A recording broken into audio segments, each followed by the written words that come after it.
बिस्मिल्लाहिर्रहमानिर्रहीम। अस्सलाम वालेकुम बच्चों। आज के लेक्चर में हमने दो टॉपिक्स पढ़ने हैं। पहला टॉपिक हमारा हीट इंजन का है और दूसरा टॉपिक हमारे पास होगा सेकंड लॉ ऑफ थर्मोडायनामिक्स। सबसे पहले हम हीट इंजन की बात करते हैं।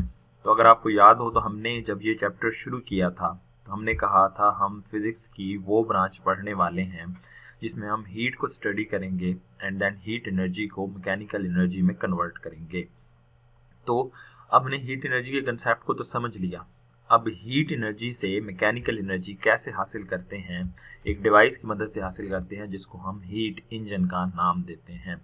तो हीट इंजन क्या है? A device which converts the thermal energy. Thermal मतलब इसको हम हीट एनर्जी देंगे and it is converted into mechanical work, और यहाँ से हमें मैकेनिकल वर्क मिलेगा। ऐसी डिवाइस को हम नाम देते हैं हीट इंजन।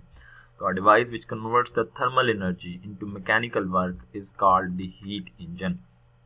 ये हो गया बेसिक आइडिया हीट इंजन का। अब सबसे पहला जो डेवलप इंजन था वो स्टीम इंजन था। बेसिक आइडिया यहीं से लिया गया स्टीम इंजन डेवलप करने के लिए कि आपकी जो स्टीम के अंदर है वो एबिलिटी है कि वो वर्क कर सकती है। स्टीम के अंदर यानी जो आपके पास बेसिकली आपने क्या किया, वाटर को स्टीम में कन्वर्ट किया। स्टीम के अंदर एबिलिटी थी वर्क परफॉर्म करने की। वहीं से ये हीट इंजन को बनाने का आइडिया डेवलप किया गया और वहीं से सबसे पहला डेवलप जो इंजन था वो स्टीम इंजन था। किया ये क्या कि एक सिलेंडर लिया गया। ये जैसे हमारे पास एक सिलेंडर है, इस सिलेंडर के अंदर वाटर को फिल किया गया। उसके ऊपर ये लिड मौजूद है, ये हमारे पास ढक्कन मौजूद है, ये लिड मौजूद है। इसके अंदर वाटर मौजूद था। हमने क्या किया, हमने उस जो हमारा सिस्टम था जिसके अंदर वाटर मौजूद है उसको हमने हीट अप करना शुरू कर दिया। वो वाटर हमारा स्टीम में कन्वर्ट हो गया। ये स्टीम के पार्टिकल्स हैं। स्टीम के पार्टिकल्स के पास एनर्जी आई। उन स्टीम के पार्टिकल्स ने अपनी काइनेटिक एनर्जी को यूज करके उस लिड पर वर्क परफॉर्म किया, लिड पर फोर्स लगाई। तो लिड यहाँ से ऊपर की तरफ उठ जाता है। ये फिनोमेना शो करता था कि भाई जो स्टीम है, स्टीम एनर्जी है, उसके पास एबिलिटी है वर्क परफॉर्म करने की। तो दी हमने हीट एनर्जी, स्टीम प्रोड्यूस की, स्टीम ने वर्क परफॉर्म किया। तो यहाँ से आइडिया लिया कि थर्मल एनर्जी मैकेनिकल वर्क में कन्वर्ट हो सकती है। तो steam pushes the lid of the vessel showing that steam energy have ability to work। Steam energy के पास वर्क करने की एबिलिटी मौजूद है। ये हमारा इनिशियल इंट्रोडक्शन है हीट इंजन का। अब बहुत इंपॉर्टेंट कंसेप्ट हम देखने वाले हैं, important components of heat engine. Heat engine के इंपॉर्टेंट कंपोनेंट्स तीन हैं हमारे पास। सबसे पहला जो है उसको हम हॉट रेजरवायर भी कहते हैं, हॉट बॉडी भी कहते हैं, सोर्स भी कहते हैं। इसको हम कहते हैं ये हमारा हाई टेम्परेचर का रीजन है। ये हमारे पास हाई टेम्परेचर का रीजन है, उसको डिफरेंट नाम दिए जाते हैं। हॉट बॉडी कहते हैं, हॉट रिजर्वायर कहते हैं, सोर्स कहते हैं। हीट सोर्स की वजह से इसको हम सोर्स कहते हैं। इसका टेम्परेचर हमेशा हम T1 से रिप्रेजेंट करते हैं, ये हमने याद रखना है। दूसरा जो कंसेप्ट, दूसरा जो इंपॉर्टेंट पॉइंट है वो है कोल्ड रिजर्वायर। उसको हम कोल्ड बॉडी कहते हैं, उसको हम सिंक कहते हैं, क्योंकि हीट हमेशा इसी लो टेम्परेचर रीजन की तरफ ट्रेवल करेगी। ये जो हमारा रीजन होगा that is low temperature region, क्योंकि सोर्स से हीट सिंक की तरफ जाएगी, इसलिए इसको हम सिंक का नाम देते हैं, क्योंकि हीट हमेशा इसी रीजन की तरफ ट्रेवल करेगी। तो high temperature region, low temperature region, high temperature T1, low temperature T2। तीसरी चीज होती है वर्किंग सब्सटेंस। अब वर्किंग सब्सटेंस फ्लूइड्स होते हैं, लिक्विड्स हो सकते हैं या गैसेस हो सकती हैं, जो कि हीट को एब्जॉर्ब करेंगे, हॉट बॉडी से हीट को एब्जॉर्ब करेंगे और कोल्ड बॉडी की तरफ लेकर जाएंगे। ये तीन एसेंशियल कंपोनेंट्स हैं हीट इंजन के। इनके बगैर, इनमें से कोई भी अगर एक सिंगल कंपोनेंट भी मिसिंग हो जाता है तो आपका हीट इंजन नहीं बनाया जा सकता। तीनों का होना बहुत ही ज़्यादा ज़रूरी है। बड़ी सिंपल सी मैं एग्जांपल से इसको समझाने की कोशिश करता हूँ। देखें, आपके रूम में हीटर लगा हुआ है। Now that heater is hot reservoir, hot body, source है जिसने हीट प्रोवाइड करनी है। आपके रूम का जो एटमॉस्फेयर है, आसपास का जो रीजन है, वो बेसिकली आपका कोल्ड बॉडी है जिसकी तरफ हीट ने ट्रैवल करना है। और आपके रूम के अंदर जो एयर मौजूद है वो एयर आपकी वर्किंग सब्सटेंस है। तो heater is a hot body, room का एटमॉस्फेयर कोल्ड बॉडी, और वो जो एयर मौजूद है वो वर्किंग सब्सटेंस है। एक इंस्टेंट के लिए मैं कहता हूँ आपके रूम में वैक्यूम है। आपके रूम में क्या है? वैक्यूम। वैक्यूम का मतलब है कि आपके रूम में कोई एयर मौजूद नहीं है। अगर आपके रूम में कोई एयर मौजूद नहीं है तो क्या वो हीट जो है वो हीटर से आपके कमरे की तरफ ट्रेवल करेगी? नहीं कर पाएगी। क्यों नहीं कर पाएगी? भाई वर्किंग सब्सटेंस नहीं है वहां पर। एयर होगी तो एयर क्या करेगी? इस हाई टेम्परेचर हॉट बॉडी से हीट को एब्सॉर्ब करेगी और कोल्ड रीजन की तरफ लेकर जाएगी। तो इट मीन वर्किंग सब्सटेंस का होना इसेंशियल है, कभी तो हीट एब्सॉर्ब करके हाई टेम्परेचर बॉडी से कोल्ड टेम्परेचर की तरफ लेकर जाएगी। अब सपोज करते हैं हॉट रिजर्वायर भी है, वर्किंग सब्सटेंस भी है, बट ये है कि कोल्ड रीजन नहीं है, यानी कमरे में टेम्परेचर यूनिफॉर्म है, तो हीट ट्रैवल तो नहीं कर पाएगी ना। हीट तो ट्रैवल तब करती है जब टेम्परेचर डिफरेंस मौजूद हो, तो इसका भी होना जरूरी है। और अंडरस्टूड है, और हॉट रिजर्वायर होगी तो तभी तो हीट का सोर्स होगा, तभी तो हीट प्रोड्यूस होगी, हीट ट्रैवल करेगी। तो इन तीनों का होना बहुत ही इम्पोर्टेंट है। ये तीनों इम्पोर्टेंट कंपोनेंट्स हैं हमारे हीट इंजन के। ठीक होगी बात। और हीट इंजन यानी सिंपल यूं कहें कि आपके पास होता ये है कि working substance high temperature region से एक हीट को एब्जॉर्ब करती है, Q1 हीट को एब्जॉर्ब करती है और उसको कहाँ पर लेकर जाती है? लो टेम्परेचर रीजन की तरफ, और Q2 हीट रिजेक्ट कर देती है। आगे हम इसको देखते हैं कैसे। Q1 हीट एब्जॉर्ब की, Q2 हीट क्या हो गई? रिजेक्ट हो गई। एंड ये प्रोसेस हमेशा साइक्लिक होगा, ये भी हम आगे समझते हैं। तो यहाँ पर हमें ये पता होना चाहिए इंपॉर्टेंट कंपोनेंट्स कौन से हैं। तीसरे पॉइंट की तरफ हम आते हैं, working of the heat engine. अब हीट इंजन वर्क कैसे करता है? हीट इंजन एक साइक्लिक प्रोसेस को फॉलो करता है। पिछले लेक्चर में हमने देखा था साइक्लिक प्रोसेस कैसा होता है, ऐसा प्रोसेस जिसको बैकवर्ड डायरेक्शन में रिट्रेस किया जा सके, जहां से चला था दोबारा वहीं पर आ जाए, तो ये एक साइक्लिक प्रोसेस होता है। ये मैंने आपकी बुक का एक पेज जो है यहाँ पर पेस्ट किया हुआ है। ये आपका जो सेकंड लॉ ऑफ थर्मोडायनामिक्स है उसका ये सेकंड पैराग्राफ है। यहीं पर जहाँ से ये शुरू हो रहा है वहाँ पर ये जो लाइन लिखी हुई है, यहाँ पर आपका वर्किंग ऑफ हीट इंजन मौजूद है। अब वर्किंग ऑफ हीट इंजन को देखते हैं, हीट इंजन वर्क कैसे करता है। देखें जी, ये हमारे पास सिंबॉलिक डायग्राम है, सिंबॉलिकली डायग्राम मेंशन की गई है। This is our hot reservoir which is at temperature T1। This is our engine, engine का काम होता है हीट एनर्जी को मैकेनिकल वर्क में कन्वर्ट कर देना। This is cold reservoir which is at temperature T2। तीनों आपस में कनेक्टेड हैं। हुआ ये कि यहाँ हमारी एक वर्किंग सब्सटेंस मौजूद है। सपोज कोई भी यहाँ पर जो गैस मौजूद थी, जो वो गैस हमारे पास एज अ वर्किंग सब्सटेंस मौजूद है, एयर मौजूद है। अब एयर क्या करती है? इस हाई टेम्परेचर रीजन से Q1 हीट को एब्जॉर्ब करती है। ऑब्वियस है, गैस मौजूद है या कोई लिक्विड मौजूद होगा तो उसने इस टेम्परेचर से क्या करना है? हीट को एब्जॉर्ब करना है। कितनी हीट एब्जॉर्ब की? Heat absorbed is Q1। यहाँ पॉइंट याद रखिएगा कि यहाँ Q1 is the heat absorb from the source. Q1 from the heat जो एब्जॉर्ब हुई है फ्रॉम द सोर्स, कौन से टेम्परेचर पर? T1 टेम्परेचर पर। अब ऑब्वियस है यहाँ से हीट एब्जॉर्ब तो हो चुकी है, लेकिन आपको पता है हीट हमेशा हाई टेम्परेचर रीजन से कोल्डर रीजन की तरफ ट्रेवल करेगी। तो हीट ने ट्रेवल करना है from T1 to T2। Temperature difference मौजूद है तो हीट तो फ्लो करेगी। रास्ते में क्या मौजूद है? इंजन मौजूद है। अब इंजन क्या करेगा? उसकी कुछ हीट को मैकेनिकल वर्क में कन्वर्ट कर देगा, यानी वो सारी हीट को आगे जाने नहीं देगा, बल्कि कुछ हीट को क्या करेगा? मैकेनिकल वर्क में कन्वर्ट कर देगा। जैसे हमने यहाँ पर कहा था ना कि स्टीम के पास हीट एनर्जी थी तो उसने लिड को अपवर्ड मूव कराया, तो यहाँ भी ऐसा क्या होगा कि कोई ऐसा मैकेनिज्म मौजूद होगा, लाइक सपोज फैंस मौजूद हैं। जब हीट फ्लो करेगी तो उन फैंस को मूव कराना शुरू कर देगी, रोटेट कराना शुरू कर देगी, तो कुछ ना कुछ रोटेशन से मैकेनिकल वर्क प्रोड्यूस होगा। वो मैकेनिकल वर्क हमें कितना मिलेगा? W2। नाउ वो रिमेनिंग हीट, कुछ हीट का कुछ हिस्सा वर्क में कन्वर्ट हो गया, तो रिमेनिंग हीट Q2 की फॉर्म में क्या हो गई है? रिजेक्ट हो चुकी है कोल्ड रिजर्वायर की तरफ। और यहाँ पर हमारे पास जो है वो गैस, यानी वो हमारी वर्किंग सब्सटेंस जो है वो अब कोल्ड रिजर्वायर के पास पहुंच चुकी है। यहाँ से हम क्या करते हैं? दोबारा उसको पुश करते हैं, पंप करते हैं। यहाँ पर हम दोबारा से जो हमारी गैस मौजूद थी, जो वर्किंग सब्सटेंस है, उसको पंप करते हैं और दोबारा से हम उसको कहाँ पर लेकर चले जाते हैं? हॉट रिजर्वायर की तरफ। फिर वो क्या करेगी? Q1 हीट एब्जॉर्ब करेगी, कुछ मैकेनिकल वर्क में कन्वर्ट हो जाएगा, रिमेनिंग रिजेक्ट हो जाएगी। फिर हम गैस को पंप करेंगे, दोबारा यहाँ पर लाएंगे और ये प्रोसेस कॉन्टिन्यूसली चलता रहेगा। तो इसलिए मैंने उसको कहा ये साइक्लिक प्रोसेस है। तो इस तरीके से ये साइक्लिक प्रोसेस कॉन्टिन्यूसली रहता है और हमारे पास जो है वो हीट एनर्जी मैकेनिकल वर्क में कन्वर्ट होती रहती है। अब यहाँ एक चीज़ हमने लिखी कि ये साइक्लिक प्रोसेस है। अब आपको पता है अगर आपका प्रोसेस साइक्लिक होता है तो साइक्लिक प्रोसेस में इंटरनल एनर्जी कांस्टेंट रहती है। क्यों? Internal energy is a state function. Internal energy is a state function. तो इस साइकिल के दौरान जहां से चले थे दोबारा वहीं पर पहुंच गए थे ना, तो internal energy state function which depends upon initial and final condition. So internal energy is constant. When internal energy is constant, then change in internal energy will be zero. तो इस केस में change in internal energy हमारे पास कितना होगा? Zero हो गया। तो यहाँ यही चीज़ डिस्कस की गई है, ये आप पढ़ भी लेंगे। The change in internal energy is zero. The reason is it's a cyclic process. Now change in internal energy तो zero है। Heat change कितना आया? देखें heat change क्या है? Q1 heat absorb हुई थी और Q2 रिजेक्ट हुई। तो ऑब्वियस है Q1 हीट ग्रेटर होगी Q2 से, तो Q1 माइनस Q2, ये हमारे पास डिफरेंस ऑफ हीट जो है ये हमारे पास क्या आ चुका है? चेंज इन हीट आ चुका। तो दो चीज़ें हमें मिल गई, change in internal energy zero, change in heat is equal to Q1 minus Q2।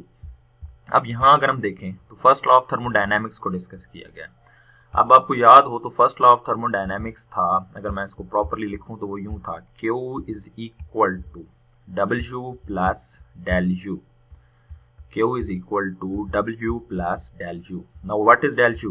Del U तो हमारा जीरो हो चुका है, तो इट मीन्स W किसके इक्वल आ चुका है? Q के इक्वल आ चुका है। And W is equal to Q and Q is equal to Q1 minus Q2, तो W is equal to Q1 minus Q2। ये हमारे पास वर्क डन आ चुका है हीट इंजन का। तो ये है working of heat engine. Hope so आपको समझ आ गई होगी। ये हमने ब्लॉक डायग्राम से इसको समझने की कोशिश की है। एक्चुअल डायग्राम ऑब्वियस है नहीं है, it's a block diagram, just representation. अब यहाँ कुछ इंजन्स को डिस्कस किया गया है जिनको हम आगे डिटेल में देखेंगे भी सही। तो जैसे यहाँ पर आपकी बाइक का जो पेट्रोल इंजन है वो इसी मैकेनिज्म को फॉलो करता है। वो बर्निंग फ्यूल से कुछ फ्रैक्शन ऑफ एनर्जी को मैकेनिकल एनर्जी में कन्वर्ट कर देता है और रिमेनिंग हीट की फॉर्म में एटमॉस्फेयर को एक्सपेल कर देता है। तो आपकी जो पेट्रोल इंजन की एफिशिएंसी है वो 25% है, यानी 25% ऑफ दी हीट एनर्जी को वो मैकेनिकल वर्क में कन्वर्ट करता है।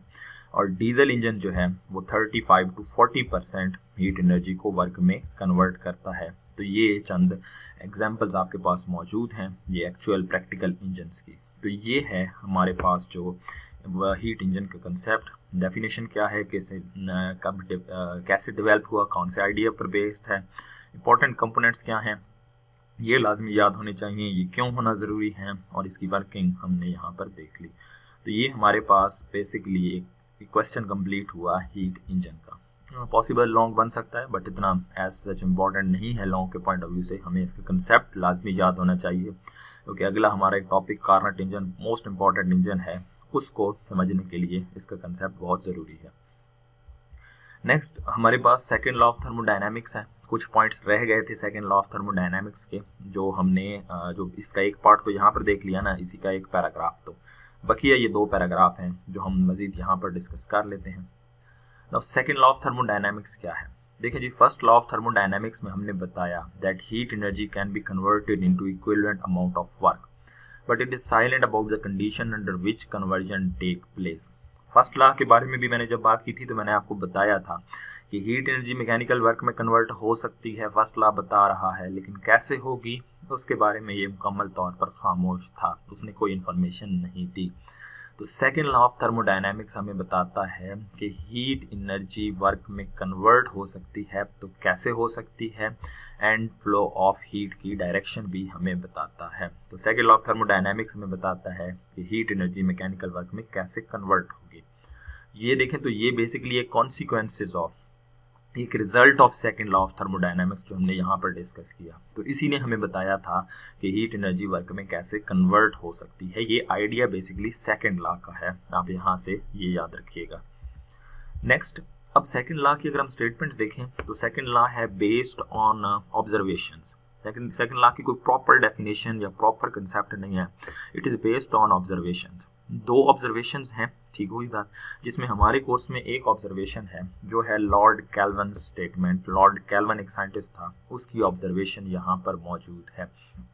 तो लॉर्ड कैल्विन के मुताबिक अगर मैं इसको जनरली देखूं तो लॉर्ड कैल्विन के मुताबिक कभी भी आप सारी की सारी जो हीट है, यानी आपने Q1 हीट एब्जॉर्व कराई थी ना पिछले पार्ट में हमने देखें, तो कौन सी हीट आपने एब्जॉर्व कराई थी? Q1। लॉर्ड केल्विन के मुताबिक भाई कभी भी आपकी जो Q1 हीट है, हीट एब्जॉर्ब 100% वर्क में कन्वर्ट नहीं हो सकती। इन सिंपल आप देखें तो कभी भी आपकी हीट 100% वर्क में कन्वर्ट नहीं हो सकती, कुछ ना कुछ लॉस लाजमी होगा। ये है simple idea Lord kelvin statement का। कुछ ना कुछ हीट लॉस होगी और हमें कोल्ड रिजर्वायर का होना लाजमी होगा ताकि कुछ ना कुछ हीट रिजेक्ट हो सके। तो सेकंड लॉ की स्टेटमेंट प्रॉपरली अगर हम देखें तो कहता है it is impossible to devise a process, ऐसा प्रोसेस बनाना इम्पॉसिबल है विच में convert heat extracted from a single reservoir, यानी सिंगल रिजर्वायर से हीट एक्सट्रैक्ट करे, हॉट रिजर्वायर से Q1 हीट एक्सट्रैक्ट की and from a single reservoir entirely into the work, जो हीट एक्सट्रैक्ट की Q1 वो सारी की सारी वर्क में कन्वर्ट कर दे, ऐसा सिस्टम बनाना इम्पॉसिबल है without leaving any change in the working system. Working system में चेंज लाए बगैर, तो वर्किंग सिस्टम में कुछ ना कुछ चेंज होगा, मतलब कोई ना कोई हीट रिजेक्ट होगी। तो ऐसा जो प्रोसेस बनाना इम्पॉसिबल है जो 100% हीट एनर्जी को वर्क में कन्वर्ट कर दे और कोई हीट रिजेक्ट ना करे। ये है केल्विन स्टेटमेंट, हमने याद रखनी है, ये हमसे शॉर्ट क्वेश्चन के तौर पे पूछी जा सकती है। अब मजीद डिस्कस करें तो वो कहता है कि it mean that single heat reservoir no matter how much energy it contain, single heat reservoir है जितनी मर्जी एनर्जी उसके पास ही क्यों ना मौजूद हो, वो खुद ब खुद अकेले वर्क परफॉर्म नहीं कर सकती। भाई हॉट रिजर्वायर तो है, हीट फ्लो तो तब करेगी जब टेम्परेचर डिफरेंस होगा, जब कोल्ड रिजर्वायर होगी तो कोल्ड रिजर्वायर का होना लाजमी है। यहाँ आपको एक डायग्राम नजर आ रही है, यहाँ पर आपके पास हॉट टेम्परेचर रिजर्वायर है T1 है, ये आपकी बुक की डायग्राम है, ये हीट इंजन है। देखें कोल्ड रिजर्वायर मिसिंग है, वो कहता है हीट इन हुई और सारी की सारी वर्क में कन्वर्ट हो गई, Q1 हीट इन हुई और सारी की सारी किस में कन्वर्ट हो गई, वर्क में। ऐसा सिस्टम बनाना, ये सिंबल शो कर रहा है, ऐसा सिस्टम बनाना इम्पॉसिबल है, कोल्ड रिजर्वायर का होना ज़रूरी है। कोल्ड रिजर्वायर होगी तो तभी टेम्परेचर डिफरेंस क्रिएट होगा, तभी हीट फ्लो करेगी। अब नेक्स्ट कुछ एग्जांपल्स डिस्कस की गई हैं। वो कहता है ये ओशंस और एटमॉस्फेयर पर भी हमारे पास एप्लीकेबल है। आपको पता है कि ocean atmosphere contains a large amount of energy, but उसको हम मैकेनिकल वर्क में कन्वर्ट नहीं कर सकते। क्यों? As a consequence of second law of thermodynamics, two bodies at different temperature are essential for conversion of heat into work.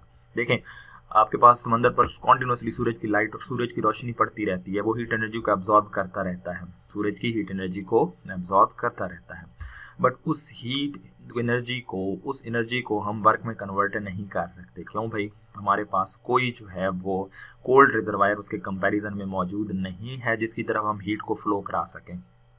आपके atmosphere में गर्मियों में आप देखते हैं शदीद गर्मी होती है, अब शदीद टेम्परेचर जो गैस एयर मौजूद है उसका हाई टेम्परेचर मौजूद है, बट हम उस हीट को भी यूटिलाइज नहीं कर सकते। क्यों? कोई कोल्ड रिजर्वायर तो है नहीं जिसकी तरफ हम हीट को ट्रांसफर करा दें, तो कोल्ड रिजर्वायर का होना इसेंशियल है। ठीक होगी बात? यही कहता है the reason of our inability to utilize the heat contents of ocean atmosphere. तो ओशन एंड एटमॉस्फेयर की हीट एनर्जी को हम यूटिलाइज नहीं कर सकते। The reason is there is no reservoir at low temperature, तो लो टेम्परेचर रिजर्वायर का होना लाजमी है। ये एक ऐसा पॉइंट है जो थोड़ी सी कंफ्यूजन आपके माइंड में डेवलप कर सकता है, तो याद रखें कि हमारे लिए प्रॉपर हीट का फ्लो होना लाजमी है। ये हो गई, हीट फ्लो खुद ब खुद करती है, it's a spontaneous process. Heat flow तब करेगी जब उसके सामने कोई या उसके रास्ते में कहीं या उसके लिए कोई मोटिवेशन मौजूद होगी as a cold reservoir. Cold reservoir हमारे एटमॉस्फेयर में अनअवेलेबल है। ये हमारा सेकंड लॉ ऑफ थर्मोडायनामिक्स है, जनरल कंसेप्ट है, शॉर्ट क्वेश्चन के पॉइंट ऑफ व्यू से याद रखिएगा। अब हम कुछ एक्सरसाइज के रिलेटेड शॉर्ट क्वेश्चंस देख लेते हैं, जो हमने जितना कोर्स पढ़ लिया है उससे रिलेटेड जो शॉर्ट क्वेश्चन हैं वो हम नेक्स्ट जो हैं वो मज़ीद देख लेते हैं। तो शॉर्ट क्वेश्चन की तरफ आए तो हमारे पास जो पहला शॉर्ट क्वेश्चन है वो है जी हमारे पास कि why is the average velocity of the molecules in a gas is zero. why is the average velocity of molecule in a gas is zero but average of the square velocity is not zero। अब average velocity तो zero है, average square zero क्यों नहीं है? Average square velocity क्यों zero नहीं है? अब देखें, आपको याद हो तो हमने कहा था कि गैस के मॉलिक्यूल्स लार्ज नंबर में मौजूद होंगे और वो रैंडम मोशन में हैं। वो ऑल डायरेक्शन में मूव कर रहे हैं। तो सपोज ए गैस सिलेंडर है, तो जितने molecules toward the right move कर रहे हैं उतने molecules toward the left move करेंगे। तो अगर एक मॉलिक्यूल की वेलोसिटी पॉजिटिव है तो दूसरे की क्या हो जाएगी, नेगेटिव। तो जब हम दोनों की एवरेज लेंगे तो एवरेज में क्या होगा, v plus minus v negative is equal to 0। तो गैस, 2 पॉइंट्स हमने यहाँ पर देखे। Gas molecules are in random motion, molecules are moving in all direction. जितने molecules toward the right move कर रहे हैं उतने molecules toward the left move कर रहे हैं ताकि इक्विलिब्रियम रहे। तो जब हम एवरेज लेंगे तो हमारे पास दोनों वेलोसिटीज मौजूद होंगी, पॉजिटिव वेलोसिटीज भी और नेगेटिव वेलोसिटीज भी। और जब हम इनका नेट लेंगे तो नेट वेलोसिटी क्या हो जाएगी, ऑब्वियस है, 0 हो जाएगी। That is why average velocity of the gas molecule 0 है। लेकिन जब हम स्केयर लेंगे तो हम नेगेटिव का भी क्या लेंगे, स्केयर। और जब हम नेगेटिव का भी स्केयर लेंगे तो नेगेटिव का स्केयर क्या बन जाएगा, पॉजिटिव। तो जब अब दोनों वैल्यूज पॉजिटिव हो चुकी होंगी तो उस वक्त जो है एवरेज स्केयर वेलोसिटी 0 नहीं होगी। तो 3 पॉइंट यहाँ पर याद रखने हैं। गैस मॉलिक्यूल रैंडम मोशन में है तो पॉजिटिव नेगेटिव वेलोसिटीज दोनों अवेलेबल हैं। दूसरी चीज़, जब हम एवरेज लेंगे तो पॉजिटिव नेगेटिव एक दूसरे के इफेक्ट को कैंसिल कर देंगे तो net average velocity will be 0। And जब हम स्केयर लेंगे तो फिर नेगेटिव का स्केयर भी पॉजिटिव हो जाएगा। Next, why does the pressure of the gas in a car tire increases when it is driven through some distance? जब आपकी गाड़ी कुछ डिस्टेंस तक मूव करती है तो टायर के अंदर जो प्रेशर है वो बढ़ जाता है। उसकी वजह क्या होती है? अब वजह ये है, जब कार को आप ड्राइव करेंगे on the road through some distance तो रोड और टायर के दरमियान फ्रिक्शन होती है। आपको पता है गाड़ी चलती ही रोड और टायर के दरमियान फ्रिक्शन की वजह से है। तो due to the friction tyre heat up हो जाता है। जब टायर हीट अप करेगा तो गैस इनसाइड द टायर उस हीट एनर्जी को क्या कर लेगी, अब्सॉर्ब कर लेगी। जब गैस उस हीट एनर्जी को अब्सॉर्ब करेगी तो गैस का टेम्परेचर क्या हो जाएगा, बढ़ जाएगा। जब टेम्परेचर बढ़ेगा तो गैस के मॉलिक्यूल्स की काइनेटिक एनर्जी बढ़ जाएगी। ये हम पहले पढ़ चुके हैं, गैस के मॉलिक्यूल की काइनेटिक एनर्जी बढ़ जाएगी। जब रोड के ऊपर टायर मूव करेगा, टायर हीट अप हो जाएगा, टायर की टेम्परेचर बढ़ जाएगा, टायर के अंदर मौजूद एयर का टेम्परेचर भी बढ़ जाएगा, टेम्परेचर बढ़ेगा, काइनेटिक एनर्जी बढ़ जाएगी। और फिर हमने पढ़ा हुआ है प्रेशर और काइनेटिक एनर्जी का कौन सा रिलेशन है, डायरेक्ट रिलेशन। जब प्रेशर बढ़ेगा, काइनेटिक एनर्जी बढ़ी तो प्रेशर भी बढ़ गया। Hence pressure of the gas in a tyre increase. तो सिंपल पॉइंट्स, रोड और टायर के दरमियान फ्रिक्शन की वजह से हीट प्रोड्यूस होगी, हीट की वजह से टायर का टेम्परेचर बढ़ जाएगा, टायर के अंदर मौजूद एयर का टेम्परेचर बढ़ जाएगा, काइनेटिक एनर्जी बढ़ जाएगी, काइनेटिक एनर्जी बढ़ेगी तो प्रेशर भी बढ़ जाएगा। तीसरे सवाल की तरफ आते हैं। A system undergoes from a state from P1 V1 to P2 V2 as shown in figure. What is the change in internal energy? ये ग्राफ आपको दिखाया गया है। वो कहते हैं चेंज इन इंटरनल एनर्जी क्या है। तो यहाँ अगर आप देखें तो यहाँ आपको एक कांस्टेंट टेम्परेचर का रीजन नज़र आ रहा है। कांस्टेंट टेम्परेचर रीजन का मतलब ये है, temperature is constant then internal energy is constant. जब इंटरनल एनर्जी कांस्टेंट तो ये हमारा एक आइसोथर्मल प्रोसेस है। आइसोथर्मल प्रोसेस में चेंज इन जो आपके पास टेम्परेचर होता है वो 0 होता है। तो यहाँ अगर हम देखें तो a change in internal energy does not depends upon temperature. Internal energy depends upon temperature. In this case, temperature is constant, so internal energy is constant. तो internal energy हमारे पास क्या रहेगी, constant रहेगी। Next हमारे पास है variation in the volume by pressure is given. 11.4 question हम देखें तो variation in volume by pressure is given as shown in figure. यहाँ आप देखें तो वी एक्स एक्सिस के अलॉन्ग वॉल्यूम है, वाई एक्सिस के अलॉन्ग प्रेशर है। A gas is taken along the path ABCDA। पहली देखें तो ABCDA साइक्लिक प्रोसेस, जहाँ से चले दोबारा वहीं पर पहुँच गए। ABCA it's a cyclic process. और तीसरा A to A, ये भी cyclic process. What will be the change in internal energy? मेरे ख्याल में फौरन आपका आंसर देना चाहिए 0। क्यों? क्योंकि change in internal energy is a state function which depends upon initial and final condition. In all 3 processes initial and final conditions are same. Initial and final condition same है तो internal energy will be constant and change in internal energy will be 0। 11.5 one of the most important short question हम पहले भी discuss कर चुके हैं, अगर आपको याद हो तो। Specific heat of a gas at constant pressure is greater than specific heat at constant volume. तो हमने पढ़ा था molar specific heat at constant pressure is greater than molar specific heat at constant volume. तो क्यों ज़्यादा होती है, यानी Cp is greater then Cvy।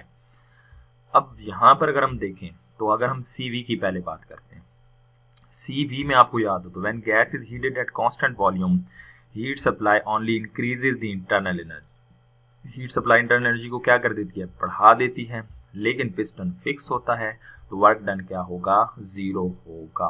ठीक होगी बात। तो हीट का सिर्फ एक काम है, इंटरनल एनर्जी को चेंज करना। तो एट कांस्टेंट वॉल्यूम हीट का काम सिर्फ एक ही है, इंटरनल एनर्जी को चेंज करना, जबकि वर्क डन कितना होगा, जीरो होगा। ठीक हो गया। लेकिन जब हम हीट को कांस्टेंट प्रेशर पर ऐड करेंगे तो हीट सप्लाई दो काम करती है। एक काम करती है वर्क डन परफॉर्म कराना, गैस को अलाउ करेगी कि एक्सपेंड हो, और remaining to increase the internal energy. तो heat added at constant pressure performs two task, one is to change the internal energy और दूसरा वर्क डन। जबकि heat added at constant volume सिर्फ एक ही काम करती है, इंटरनल एनर्जी को चेंज करना। यही वजह है कि heat added at constant pressure is greater than heat added at constant volume. Hope so समझ आ गया होगा। 11.6 gives example of process in which no heat is transferred to or from the system but temperature of the system changes। कोई heat system की तरफ या system से बाहर नहीं जाएगी लेकिन टेम्परेचर चेंज हो जाए तो याद करें तो ये आपका एडियाबैटिक प्रोसेस है। Process in which no heat enters और leave the system is known as adiabatic process. तो इन एडियाबैटिक एक्सपेंशन और compression no heat is transferred to और from the system but temperature of the system changes. ठीक होगी बात। क्यों? क्योंकि during adiabatic expansion temperature of the system falls. Adiabatic expansion में temperature fall कर जाता है क्योंकि एडियाबैटिक एक्सपेंशन की इक्वेशन याद करें तो W is equal to minus del U. Minus del U, internal energy कम होगी because work is done at the cost of internal energy. Internal energy कम होगी तो टेम्परेचर कम हो जाएगा। जबकि कंप्रेशन में जब आप गैस को कंप्रेस करेंगे तो work is done on the system, molecules करीब आएंगे, उनकी कोलिजन बढ़ेगा तो टेम्परेचर राइज कर जाएगा। ये है हमारे पास 11.6। 11.7 is it possible to convert internal energy into work. क्या इंटरनल एनर्जी को वर्क में कन्वर्ट किया जा सकता है? तो भाई हमने ऐसा प्रोसेस पढ़ा हुआ है। Internal energy basically heat energy, तो हीट एनर्जी को मैकेनिकल वर्क में कन्वर्ट किया जा सकता है। मैंने पिछले पार्ट में भी बताया कि yes, in adiabatic expansion internal energy is changed into mechanical work. Adiabatic expansion में ऐसा पॉसिबल है। कैसे? फर्स्ट लॉ ऑफ थर्मोडायनामिक्स के मुताबिक Q is equal to del U plus W. Q तो जीरो होगा ना एडियाबैटिक प्रोसेस में, तो zero is equal to del U plus W. Del U उधर चला जाएगा तो W is equal to minus del U. Now this work is done by the internal energy. Internal energy convert हो रही है, internal energy कम हो रही है और वर्क डन बढ़ रहा है। इट मीन इंटरनल एनर्जी आपकी वर्क में कन्वर्ट हो रही है। इसकी एग्जांपल, पेट्रोल इंजन में जब हॉट गैसेस एक्सपेंड होती हैं तो पिस्टन मूव करता है और पिस्टन मूव करके इंटरनल एनर्जी को वर्क में कन्वर्ट करता है। 11.8 is it possible to construct a heat engine that will not expel heat in the atmosphere. क्या ऐसा पॉसिबल है, ऐसा इंजन बना दें कि जो एटमॉस्फेयर में हीट एक्सपेल ही ना करे? तो ये तो बच्चों अभी हमने पढ़ा था यहाँ पर कि ऐसा सिस्टम बनाना इम्पॉसिबल है। तो no it is not possible, it is not impossible to construct a heat engine। ये सेकेंड लॉ ऑफ थर्मोडायनेमिक्स की वायलेशन होगी जिसके मुताबिक कोई भी हीट इंजन, ऐसा हीट इंजन बनाना इम्पॉसिबल है जो 100% हीट एनर्जी को मैकेनिकल वर्क में कन्वर्ट कर दे। 11.8 हो गया। 11.9 A thermoflask containing milk as a system is shaken rapidly. Does the temperature of the milk rise? थर्मोफ्लास्क है, उसके अंदर मिल्क मौजूद है, हम उसको रैपिडली शेक करते हैं, हिलाते हैं, तो क्या उसका टेम्परेचर राइज कर जाएगा? तो यस, टेम्परेचर राइज कर जाएगा। क्यों राइज करेगा? क्योंकि जब आप उसको शेक करेंगे तो उसके मॉलिक्यूल्स आपस में कोलाइड करेंगे, रेट ऑफ कोलिजन बढ़ेगा, उनके मॉलिक्यूल्स की काइनेटिक एनर्जी बढ़ेगी। तो आपको पता है टेम्परेचर और काइनेटिक एनर्जी का डायरेक्ट रिलेशन है। तो जब काइनेटिक एनर्जी बढ़ रही है तो टेम्परेचर भी बढ़ेगा। तो जब आप उसको शेक करेंगे तो मॉलिक्यूल्स की काइनेटिक एनर्जी बढ़ जाएगी, रेट ऑफ कोलिजन बढ़ेगा, काइनेटिक एनर्जी बढ़ने से टेम्परेचर बढ़ जाएगा। नेक्स्ट हमारे पास क्वेश्चन है, what happens to the temperature of the room when air conditioner is left running on the table in the middle of the room. आप क्या करें कि एयर कंडीशनर को अपने रूम के सेंटर के ऊपर प्लेस कर दें। अब एयर कंडीशनर दो काम कर रहा होता है, दो पार्ट्स होते हैं। एक पार्ट होता है जो रूम से हॉट एयर को सक करता है और दूसरा पार्ट बाहर रूम से बाहर उस हॉट एयर को एक्सपेल कर देता है। अब दोनों पार्ट सेम टाइम पर मौजूद हैं, तो जितनी रूम से वो हीट एब्जॉर्ब करेगा उतनी ही रूम में एक्सपेल भी कर रहा है। जितनी हीट से वो रूम से जो हीट सक कर रहा है उतनी हीट वो रूम में एक्सपेल भी कर रहा है। दोनों पार्ट सेम पॉइंट पर क्योंकि मौजूद है, जब वो सेम हीट एब्जॉर्ब करके सेम हीट एक्सपेल कर रहा है तो भाई रूम का टेम्परेचर राइज नहीं करेगा, फॉल नहीं करेगा, कांस्टेंट रहेगा, सेम रहेगा। लेकिन यहाँ पर एक और चीज़ है कि भाई आपका कंप्रेसर में कुछ वर्क परफॉर्म कर रहा है, करंट फ्लो करता है, आपको पता है हीट प्रोड्यूस होती है। उसी तरह आपके कंप्रेसर में करंट फ्लो कर रहा है, वो कुछ ना कुछ वर्क परफॉर्म कर रहा है, कुछ ना कुछ फ्रिक्शन प्रोड्यूस हो रही है, तो उस फ्रिक्शन की वजह से कुछ ना कुछ हीट ऐड अप हो जाएगी। तो ऑन अ बिगर सिनेरियो अगर हम देखें, ऑन अ माइक्रोस्कोपिक लेवल से लेकर चलें, तो working of the air conditioner की वजह से कुछ ना कुछ टेम्परेचर राइज कर जाएगा। सिंपल पॉइंट ये है कि भाई उसकी इस वर्किंग की वजह से ये जितनी हीट सक की उतनी एक्सपेल कर दी, उससे तो टेम्परेचर कांस्टेंट रहेगा। लेकिन कंप्रेसर जो होता है उसके अंदर उसकी वर्किंग की वजह से कुछ ना कुछ हीट ऐड हो जाएगी, तो temperature of the heat rise कर जाएगा। ठीक है, किस वजह से? Work done by the compressor की वजह से। 11.11 देख लेते हैं जी। Can mechanical energy be converted completely into heat energy? क्या मैकेनिकल एनर्जी मुकम्मल तौर पर हीट एनर्जी में कन्वर्ट हो सकती है? If so give example. तो yes, mechanical energy can be converted into heat energy. Mechanical energy मुकम्मल तौर पर हीट एनर्जी में कन्वर्ट हो सकती है। कब होगी? ये आपका होगा work done in compressing a gas by adiabatic process. आप गैस को कंप्रेस करें तो work done in adiabatic process में ऐसा होगा। अब होगा क्या कि एडियाबैटिक प्रोसेस ऐसा प्रोसेस जिसमें क्यू किसकी इक्वल होगा? 0 के del U plus W U. अब यहाँ हमारे पास जो वर्क डन होगा, because work is done on the system, work is done on the system, तो वर्क डन नेगेटिव हो गया। तो वर्क डन नेगेटिव हुआ तो जब आप गैस को कंप्रेस करेंगे, मॉलिक्यूल्स करीब करीब आएंगे, रेट ऑफ कोलिजन बढ़ेगा तो इंटरनल एनर्जी बढ़ जाएगी। तो आपका जो वर्क है वो काइनेटिक एनर्जी में यानी मैकेनिकल वर्क में कन्वर्ट हो चुका है। ये 11 शॉर्ट क्वेश्चंस बेटा देख लेंगे, होप सो आपको समझ आ गए होंगे। इतने मुश्किल नहीं है, लिहाजा कोशिश करेंगे इनको समझ लें, नोट कर लें। तो नेक्स्ट लेक्चर में बच्चों मिलते हैं, तब तक के लिए अल्लाह हाफ़िज़।